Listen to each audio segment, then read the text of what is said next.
Wow, there's one from Manet. I never knew that Manet. Buddhists bless money. Wow, that is interesting.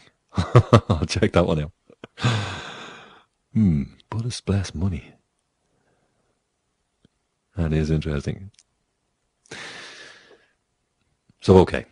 The main thrust of what I was trying to talk to you tonight about was really to just, to try and explain, using logic and reason as best I could, the system as is, the way I see it, and the way other people have explained it to me down through the years and the bits I read in their material.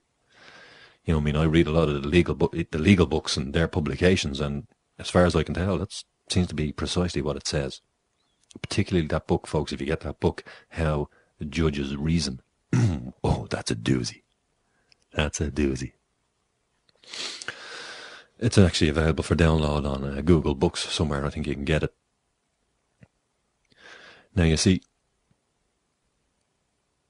the reason I went into the whole secret thing and the witchcraft thing was because I have seen evidence of this and these people joining sites, and they get into the site and they usually start PMing people privately. They don't do a whole lot on the public chat box. They do it all in the background, you see, and they try to spread poisonous rumours about people on the site, and they try and stir up trouble. They try to manifest chaos and trouble and discord.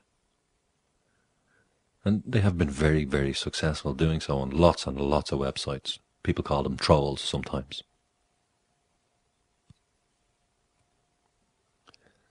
Sorry, Ray just said, don't forget that PM, Vin. What PM, Ray? Let me have a look. Hang on. I'll just check. Ray sent me a PM. Oh, yeah. Okay, Ray has, he's writing a stage play at the moment, and we're going to do a recording. It's going to be all about the famine. So Ray is looking for victims. And no, I don't mean volunteers. I mean, if it's a Ray play, you'll be a victim. He's looking for budding actresses or actors. Now, how we're going to do this, folks, we're going to record over Skype.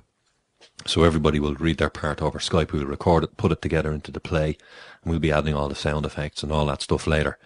But Ray's in the middle of writing it. So if you're interested in being part of this, send Ray a PM. Just let him know you're interested. So to get back to what I was saying. There are people who join sites and they don't have the genuine interest that maybe you have. They join and they pretend they have these problems similar to you, and then they befriend you and send you private messages, and before you know it, they're trying to tell you, watch out for this guy, he's a bad one, watch out for such and such, they're a bad one, etc., etc. And you see, it's real easy to bring somebody down using these methods, folks. I mean, I'm no angel. I've often said it on here. You know, you look into my past, folks. Pretty much people can accuse me of anything, and, you know, look, if you look into my past, hey, shit, I've probably done it. As I said, I'm no angel. Never claimed to be. But I am, I was about to use an expletive there, I am bloody determined. I'm a determined father. I am determined that you at least get to hear and at least get to know as much as you can about the system in place so that you can actually make an informed decision as to whether you want to keep giving your energy to it or not. I'm not telling you not to, I'm not telling you to.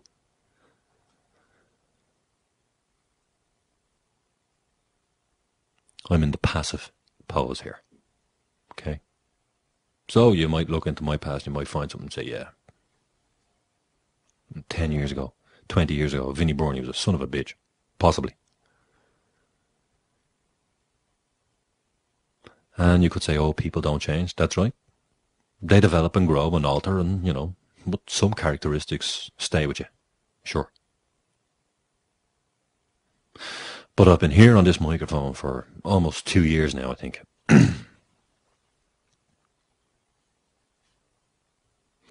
And I've yet to be challenged on the logic and the reason behind what I'm saying. Nobody ever has said or demonstrated using logic and reason to show anything I've ever said to you about how the system works, how it operates, and how it goes together, and how it affects you. Nobody's ever told me or even suggested that this information I'm presenting, which is not my information, it's a combination of all sorts of information from all sorts of writers, mostly legal writers, I might add. Nobody's ever said, no, you got that wrong, Vin, or that's bull. Not so far.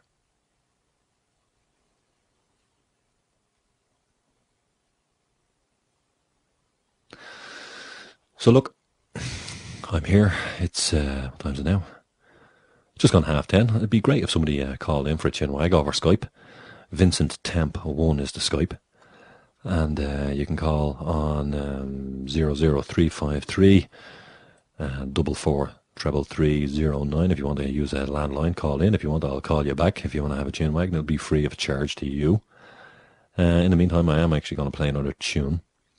I just want to look up something else in a book. I just want to make sure I get the right information when I'm presenting it to you. So in the meantime, yeah, I'm going to play this one. Haven't played this one in a while.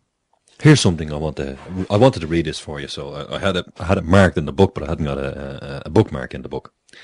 This is from the first book of jurisprudence by Pollock. Now, if you haven't got this book, folks, and if you haven't read this, it's available for download on the internet. This is a 1923 edition.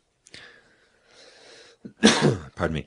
This is from chapter 8, entitled Claims of Persons on Persons. Okay? Claims of persons on persons. Relation of obligations to property. So I'm going to skip through it because this bit is the one I want to hear. Want you to hear, rather. The relations of husband and wife and parent and child give rise to duties and claims which are strictly personal.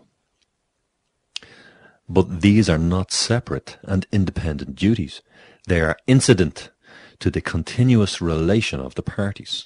See that word continuous there? Important. They cannot be exhausted by any enumeration of particulars. Pardon me.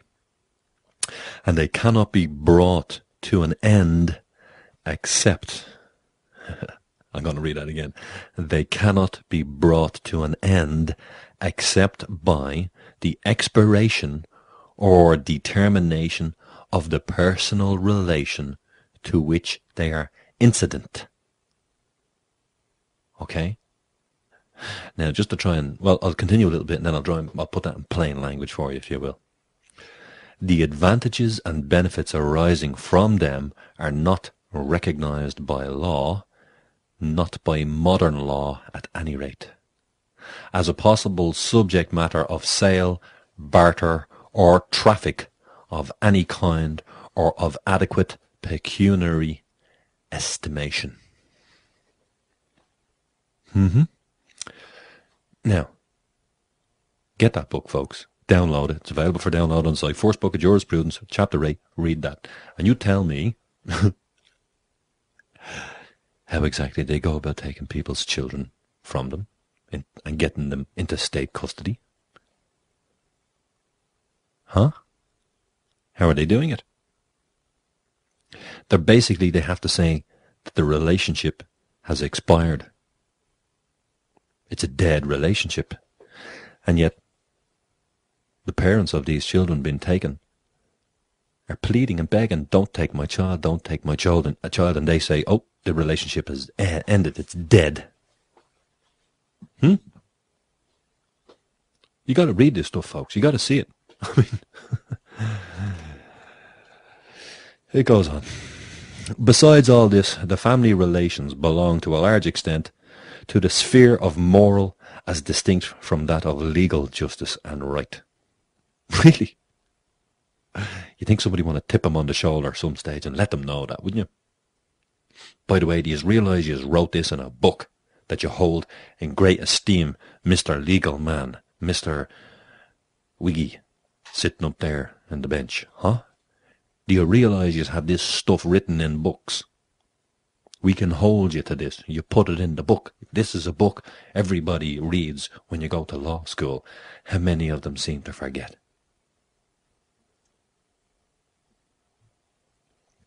Courts of law can deal only with the grosser infractions and shortcomings that occur in family affairs. Apparently not anymore. It continues. It is true that the Church of Rome has attempted and in the Middle Ages did habitually accomplish a great extension of formal doctrine and jurisdiction as regards marriage and sexual morality generally. The results are matter of history and appear to the English lay mind at any rate to stand as warning rather than example. Now there's a little footnote down here. The remedies allowed by the common law for violation of marital or parental rights are directed only to certain incidents of the right, not the right as a whole. That make any sense to you? I doubt it. I'm going to read it again. The remedies allowed by the common law for violation of marital or parental rights are directed, you'd have to wonder by whom, only to certain incidents of the right, not the right as a whole. Okay, so to try and turn that Japanese English into actual plain English, if you will. So they're saying, for example, now this is under common law, if you have a duty to feed your child, right? Who the hell would argue with that? Not only do you have a duty to feed your child, but you might not recognize that as a duty. You might say, well, no, I don't have a duty to feed my child. I have to feed my child.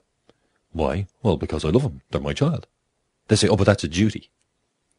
Well, perhaps you could look at it as a duty, but to me, it's an act of love. Well, is it your duty to love somebody? No. If you love somebody, you love them, right? Have you ever noticed that they can't put love into any of these books, folks? They can't put it in. They don't know love, these people. Not when they put those wigs on, not when they put the uniform on, not when they put the black cap on.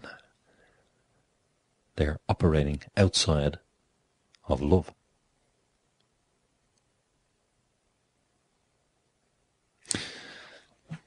Charlie Veitch. Let's get to Charlie Veitch. I wanted to get to this. A lot of people are very shocked and surprised and stunned. Oh my God, look what happened to Charlie Veitch. Pre-crime.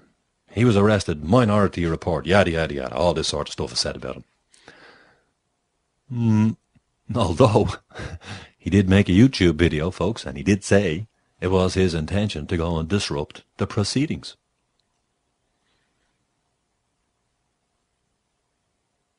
I mean, the YouTube video is still up there. You can go and look at it. So, the whole pre-crime thing doesn't exactly sit there. Now, even if you think it does, which there are elements of it, I suppose, that does, because he didn't actually do anything wrong, right? There's no actual injured party.